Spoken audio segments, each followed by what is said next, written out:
it eight? One. Let's count. One, two, three, four, five, six, seven, eight. Kumusta man eh? Isa na this year? Yung one. How about this one? Is it a full moon? Yes, it's a full moon. So today, since naka-round naman mo what are the 8 phases of the moon, I want you, we have fun, which is what is the phase of the moon? Si Sun, si Moon, si Boxy Crescent, and Paimon Raining Crescent. Observe the picture. Now, na sila. So today, since magkala naman mo sa phases of the moon, I have an activity. Are you ready for our activity for today? Hi there, okay. So the title of our activity is a tasty Oreo cookie moon quiz. Yes, tinuloy yun. Sige, materials are Oreo cookie, paper plate, spoon, or popsicle stick. So si Teacher Ra ang mag-provide. Teacher Ra ang mag-provide. Tara. Are you ready? Instruction. Ano siya ang instruction? So I want you to group yourselves into like pag-group mo of 1 to 5, this is group 1, 2, 3, 4, and 5. This is group 1. Okay. I will give you your materials. It is the Oreo cookie, the paper plate, spoon, and popsicle stick.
waiting phase. Crystal? So waxing is the moon appears at the biggest and the waning the moon appears at the ending. Okay. How does the moon position relative to the earth and the sun as the phases? Very. The phases of the moon are caused by the changing relative position of the sun, earth, and the moon. The moon itself doesn't produce light; it reflects in the sunlight. Okay, very good. Okay, class. So get a hot paper and draw the faces of the moon. Then after that, studying students mo, tackle sa mga faces of the moon. Okay? I give you 5 minutes for this. Okay, class, are you done? Yes. Okay.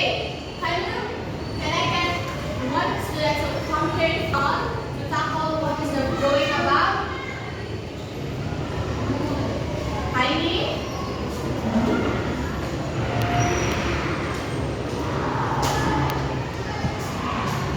Teacher, this is waning crescent. Waxing, new moon, waxing eclipse, full moon, first quarter, and waning phases, and waxing crescent teacher. Okay, very good. You know, ay, ang McDonald ka. 1, 2, 3, 1, 2, 3, McDo. Okay, class, teacher will give you an answer sheet for your answer today. Okay, got the one class. This serves your attendance. Directions. Write the answer that shown in the faces of the moon. Okay, I'll give you 3 minutes for this. Are you done? Yes, teacher. Please pass it forward. Okay, for your assignment, observe the shape of the moon every night for 2 weeks. Then draw the moon shapes each night in a chart that's similar to the one shown below in the right hand observation. So, for example, class, karon na week makakita mo ni full moon. Muna siya ibuga sa day 1 or sa day 2. Asa mo nakakita ni full moon? Or yung maxing preset or yung winning reviews. Okay? Ano, teacher? Please stand up, class, for the prayer. In the Father, the Son, and the Holy Spirit. Amen. Brother, Son,